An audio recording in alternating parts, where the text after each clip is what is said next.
It is Tuesday, the 6th of March. My name is Chris Mary Holtman. With me, I have Nick Anderson, and we are going to talk about Impact from the 1st of March 2018. This is the Wrestling Guild.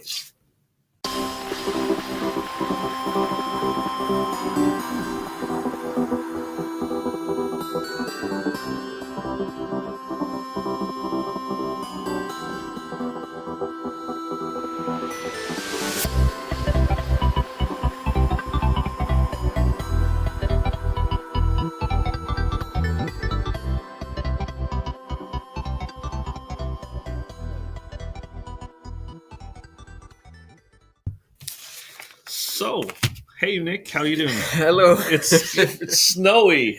Yeah, well, you got the weather, and then you got traffic, and people are going to argue about tickets, and it's not valid, and it is valid. Oh, you got stopped on the bus. God, Jesus Christ. Yeah. Whatever. At least we're here. We're in the school. We're good. Yeah, we're here.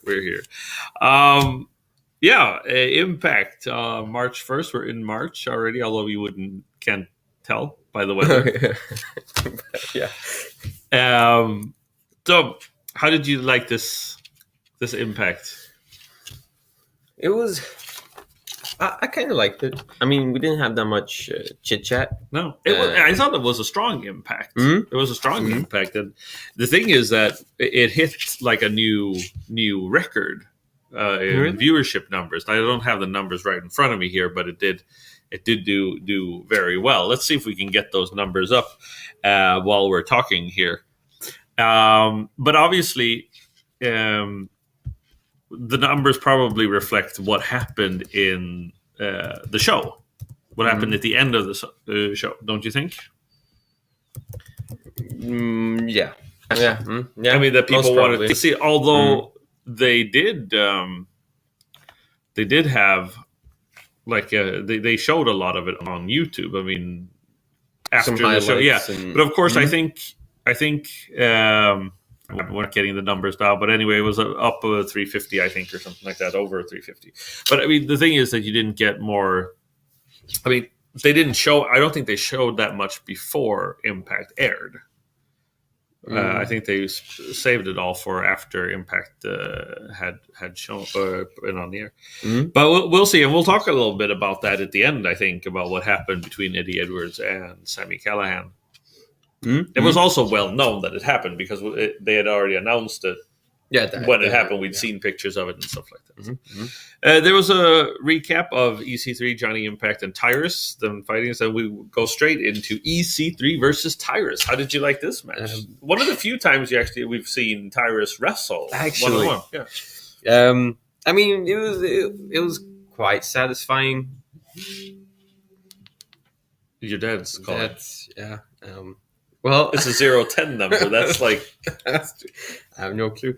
But yeah, it was a good match. It was quite satisfying, and we really never get to see Tyrus, so why not? But I mean, does he fit in the Impact Zone in the ring? Kinda. No, I mean, I think so, but I think it's difficult with a man like Tyrus because Tyrus is so big, you know. At least when you have Bobby Lashley is big too. I mean, EC3 is big too. But at least there's I mean, you don't want to say it's because Tyrus is fat in a way. But I mean, you have to have somebody feel like he's on the level. It felt like it would be difficult for EC3 to defeat Tyrus if he didn't cheat. Do you know what I'm saying? But in the end, Tyrus did win. They did a little comedy routine. EC3 was running away and stuff like that. And he did get Tyrus down, but Tyrus wins in the end with a Tongan death grip, his finishing maneuver. He's used a heart punch before, but this time he kind of goozled him. I think this makes Tyrus strong. I mean, EC3 is a top guy in Impact, but this makes Tyrus strong, and it also shows that. I mean, the thing is, EC3 is on his way out. By this time, while they were recording this, they probably knew that EC3 was leaving. That this would probably be his last tapings. So it was probably a good idea because it makes Tyrus look strong. So we'll see where Tyrus ends up. They said that Tyrus wants titles. So we'll see Yeah. what title he would go for. But I mean, yeah, I mean, Grand Championship, I could see. I mean, I'm thinking maybe Tyrus versus Bobby. Bobby Lashley? Would that work? Well, Lashley's on his way out, and I don't think that's in the plan. But well, Moose then. Moose, because I'm trying to like find someone to fit his size. Yeah, because he's so big. Falaba. Actually, that's a good idea. Okay. Then we have Joseph Park. He's on the telephone with Grandma Jenny. Yeah, he's basically talking about how Abyss won't come out, and I'm gonna take him on by myself. Mm-hmm. So yeah, and they did. Then we had OVE promo. The ordinary. Well, I like that. I mean, and that's something that we need to talk about too. Kind of like the different ways they're doing promotions in a different way, or vignettes in a different way. OVE does this kind of hidden camera thing, or their selfie stuff. They show torn pictures of Eddie Edwards. I'm thinking that this stuff has been created afterwards, after the fact that Eddie Edwards was hit in the face, just to kind of like make it a little bit more serious. Like he's tearing. It's kind of like a foreshadowing, which is good. That's yeah. Eddie or Sami Callihan says that OVA is a religion. He's everywhere. He's going to go into Eddie Edwards' home and mess him up. Yeah, pretty much. There's pictures of the bat and the torn pictures. I'm thinking this has got to be a foreshadow, which actually made the show better. There was a continuity to it.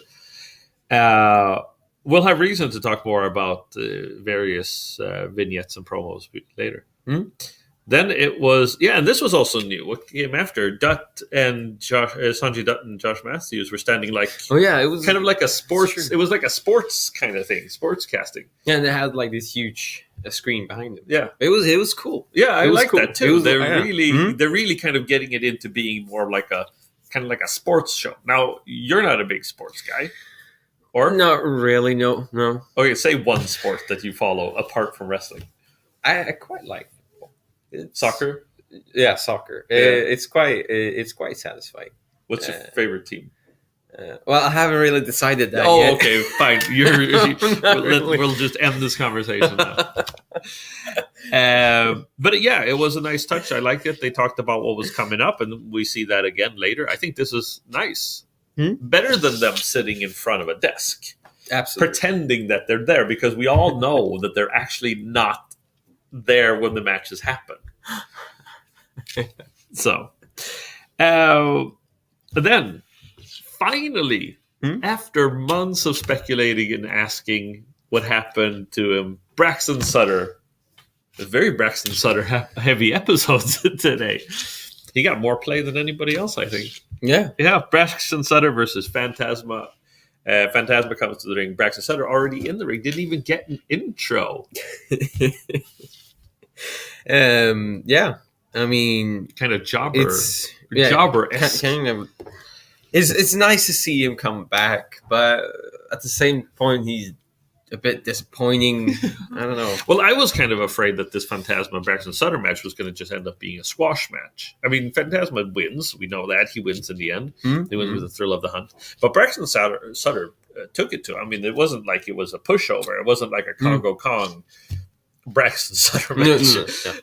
No, it was he had some good effort, and he tried, but and he got some moves in. He got some he could execute some moves, but it just when he's against the Phantasma, the Ghost, it's not really working. The interesting part is that they announced that Impact is going to be facing Lucha Underground. There's going to be a Lucha Underground versus Impact coming. We put it up on our Facebook. Okay. You liked it, so you saw it. And Lucha Underground is a wrestling promotion from. We can talk about it later. What Lucha Underground is, I think most people know. But anyway, isn't it like the Mexican style? Yes, it's Lucha Libre. El Hijo de Fantasma comes from. He's been in Lucha Underground as well, but he goes by the name of King Cuerno. It seems like he's going to be King Cuerno in in April. Impact versus Lucha Underground. Johnny Impact has been in Lucha Underground too. He goes by the name of Johnny Mundo. Taya Valkyrie is from Brian Cage is from Lucha Underground. Is it so popular? Yeah, Tammy Callahan was in it this last season. It goes by seasons. But is it that popular? Like, you have almost everyone coming from there. Yeah, and I think that's why Impact has been able to bring these guys in, because they have a working relationship with AAA, and it's AAA that runs Lucha Underground. Oh, so you got some deals here. Yeah. Okay. Mm-hmm. Anyway, that was that we digress. But the thing is, the fun part is that after Braxton Sutter loses, he's talking in the ring. Yeah, well, he grabs a mic and he goes talking, yada yada yada, some bullshit here and there. He's just like, so this is what happened to Braxton Sutter. I didn't get an intro. It's like, Ali sucks. Yeah, that's pretty much what he said. And then you have the walking tank coming out, Brian Cage, and just hits him with the drill claw. And he's out. So, but the thing is, what I want to know, is this just a one-off for Braxton Sutter? We see him 2 times. We see him twice this week. This week, because he comes back later.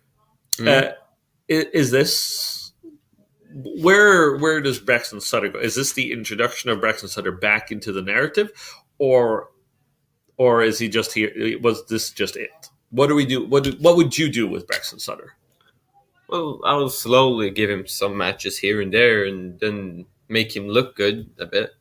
But I mean, do you think he's a contender for any kind of championship? Where is he going? I mean, I think he got punked out this time around. But I mean, I think he has potential. I mean, we say here that he's bad and whatnot, but I think he is good, right? I mean, he has been good back in the days. Right? Yeah. I mean, he's a good wrestler. He's a good worker. I just find he probably needs a little bit of a different identity, because I don't think that he's got that much of a personality yet. And I mean, he's been around for a long time. He wrestles under the name Pepper Parks. Otherwise, yeah. Anyway, we'll see what happens, and maybe this will continue Sutter versus Cage. I don't know, which isn't much of a feud, I think, because it doesn't seem like Sutter is going to be a contender for Cage. Anyway, we had a Pluto TV Rewind, which was Scott Steiner's debut. That was so cool. Like, Scott looks like the old man, but then he has these muscles, and he like grabs people and just he's got muscles on top of muscles. And then he does these push-ups. It's so funny.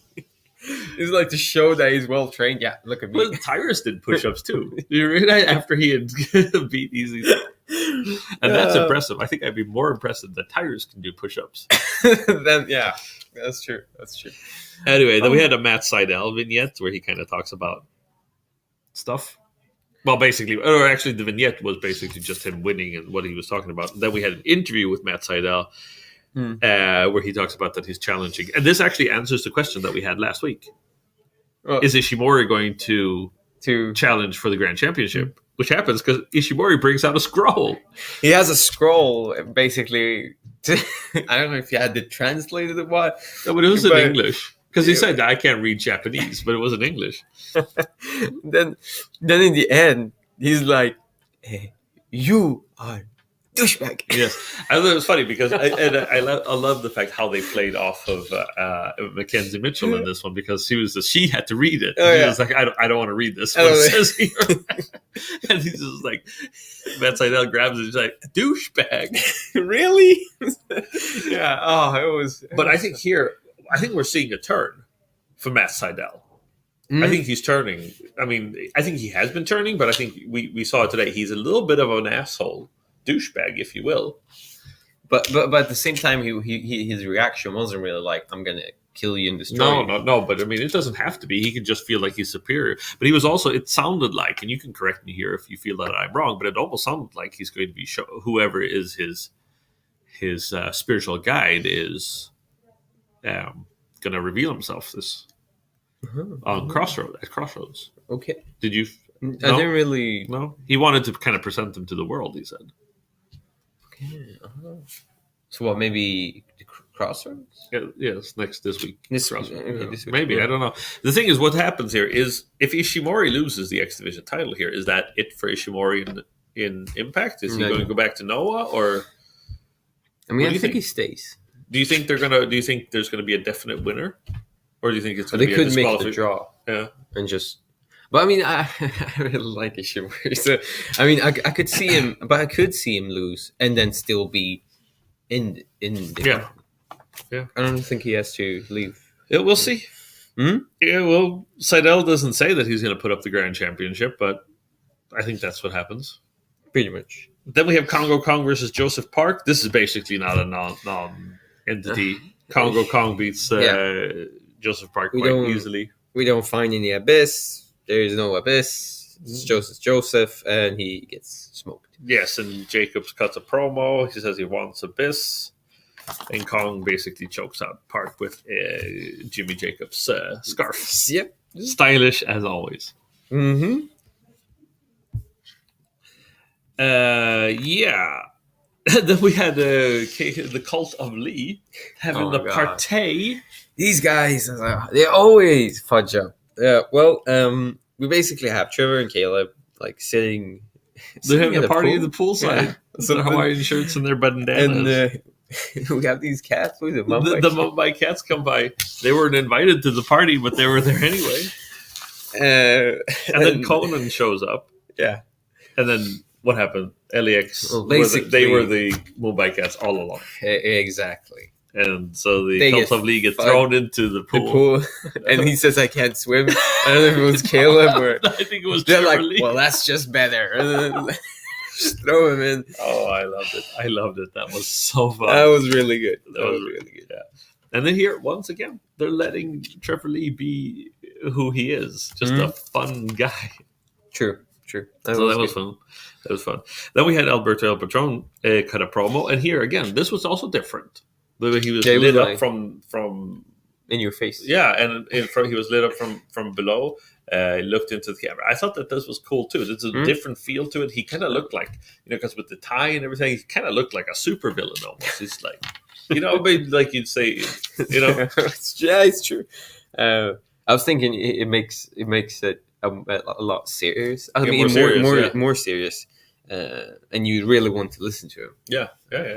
So he said that he finally learned Austin Aries' name, but he was going to take the title from him. It was it was good. Yeah, he wants what belongs to him. Spot, like that's my spot. Yeah, that's. Then we had Hanaya versus Rosemary. This was. People were saying that this was a quick match when I read about it and stuff like that, but it wasn't that quick. I mean, it was, but it wasn't highly competitive. But I mean, they gave Hanaya enough room. I mean, last time I checked, Hanaya was really good last week. Yeah, but I mean, I didn't say that she's bad. I mean, she's going to still work in the ring, but they were just not giving her that opportunity. I mean, she got smoked. Yeah. Well, I mean, I think it was just because for what happened next was what they wanted was what happened next. I mean, they wanted because Rosemary defeats Hanaya with the red wedding, and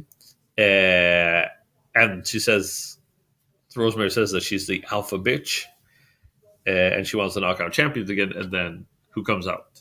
Yeah, well, basically, I'm the big girl. If you can say that, Mr. Valkyrie. Taya Valkyrie comes out. Taya Valkyrie, yeah, and calls Rosemary bitch. Her bitch. Oh, her bitch. Yeah, that was her bitch. But are you excited because now this feud is back on? Now that they're back in the Impact Zone in Orlando. This is back on. I don't know what's going to happen because they've announced that on June 1st they're going back to Windsor, Ontario, Canada for more Impact tapings. They're going back to Canada. Well, they move. I mean, they can't be in the same spot the whole time. Back again to Canada? Yeah, which will probably mean that Taya Valkyrie maybe not be able to go there. Although I don't know what the problem. I don't know what the problem was. It's something about her not being her documents weren't in order, so she could have gone to Canada because she is Canadian, but it's coming back to the States. So that was the problem. Oh, yeah. But anyway, they get into it. Taya Valkyrie takes Rosemary out with the Road to Valhalla on the ramp. So I guess the Hanaya storyline is over. When I watched this match, and even if it wasn't that highly competitive between Hanaya and Rosemary, I felt like, well, it was too bad that Hanaya is gone from the company.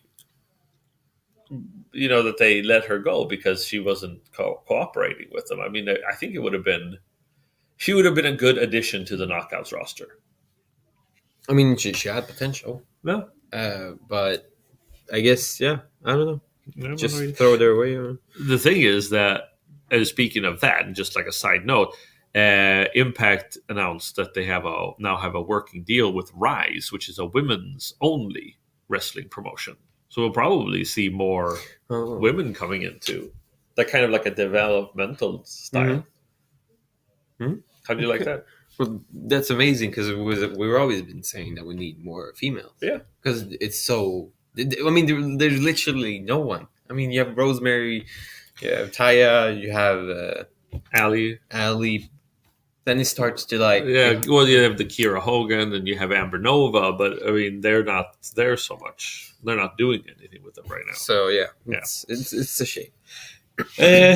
GWN moment of the week was Lashley and Eddie Edwards when Eddie Edwards won the title for the first time. What? It's so good. I liked it. I didn't know that it was a flashback or a recap, but I could see that from the ring because it was exciting. Yeah, but you weren't surprised that Bobby Lashley all of a sudden was the world champion again. It's a good point. I don't know. I wasn't thinking about that. But the match itself was really intense. Like, we have seen this, right?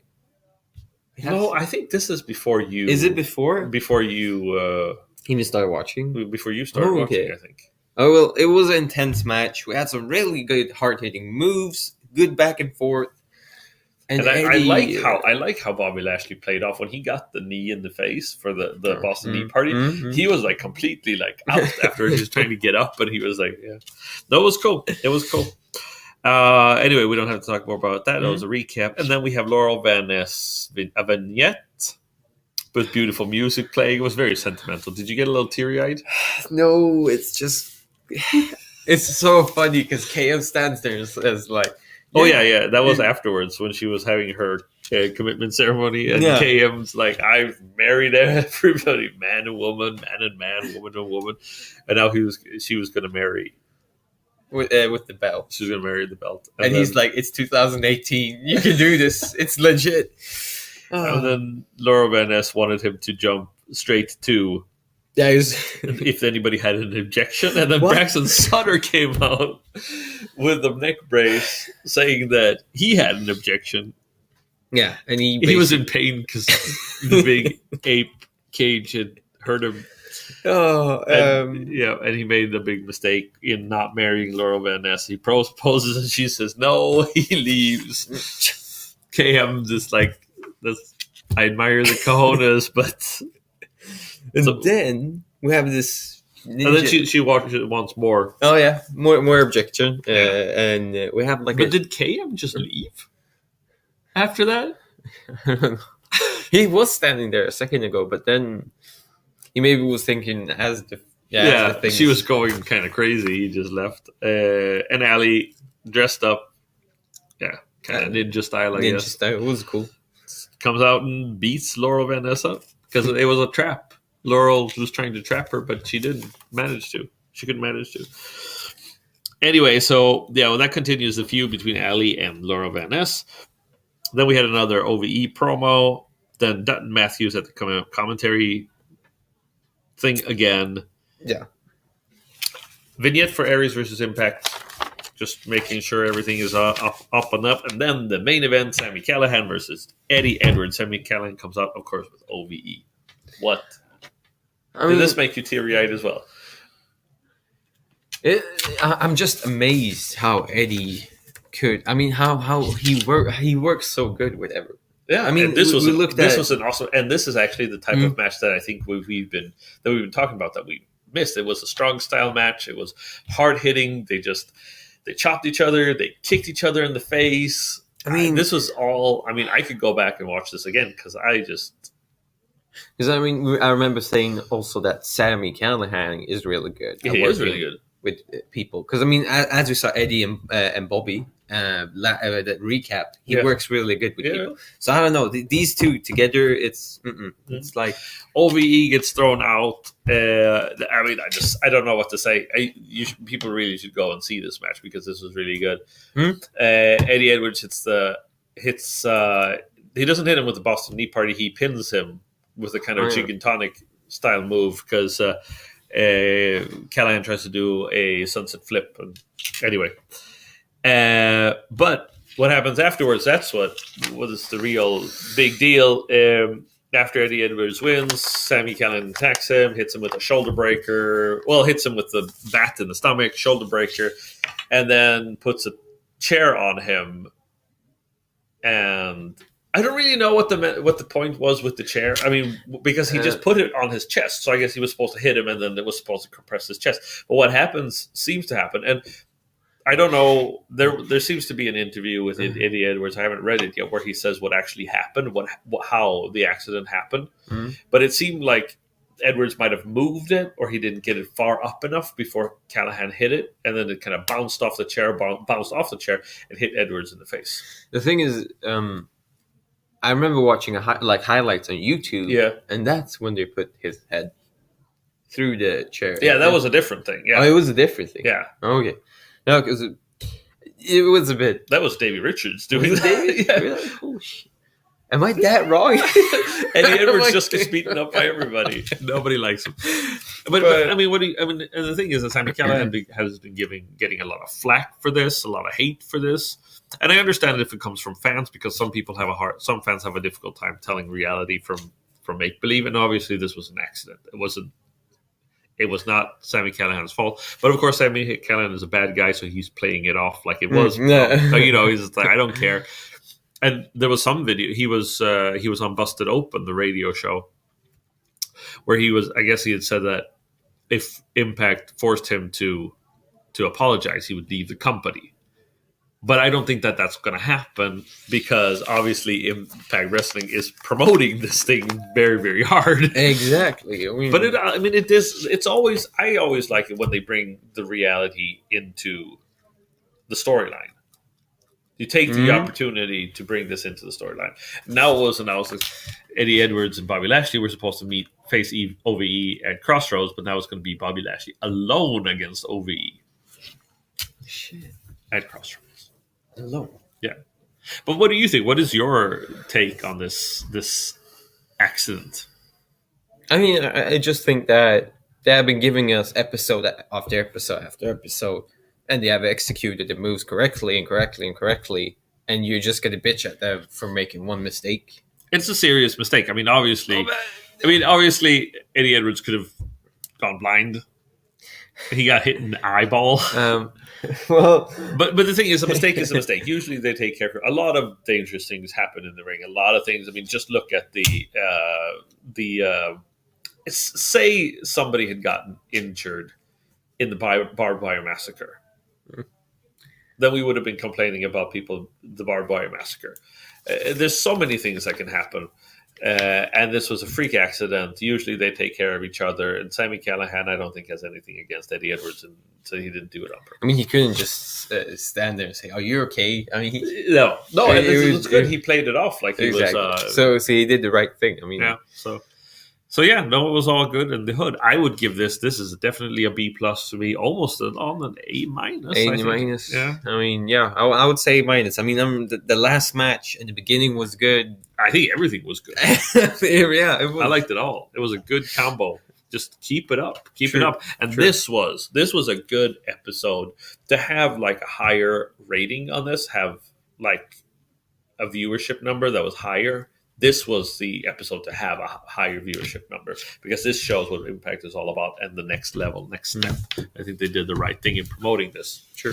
Absolutely. Yes. That was that for this. There was a lot to talk about. It was a lot to talk about. A lot of stuff happened. You can follow us on YouTube, SoundCloud, Twitter, Instagram, Stitcher. Is it Tinder? Tinder? No? Okay. No? Can you follow people? I don't. You can't. I don't think you can follow. I think you date people on Tinder. Yeah. I don't know. Anyway, for Nick E. Anderson, my name is C. Mary Holtman, and we will talk to you next week when we talk about Crossroads. Yeah. Excited? A bit skeptical, but yeah. Okay. Why? Stacked card. I mean, Impact versus Aries for the first time ever. Yeah, I will just give him a chance. I mean, sure. Say goodbye. Goodbye. Peace.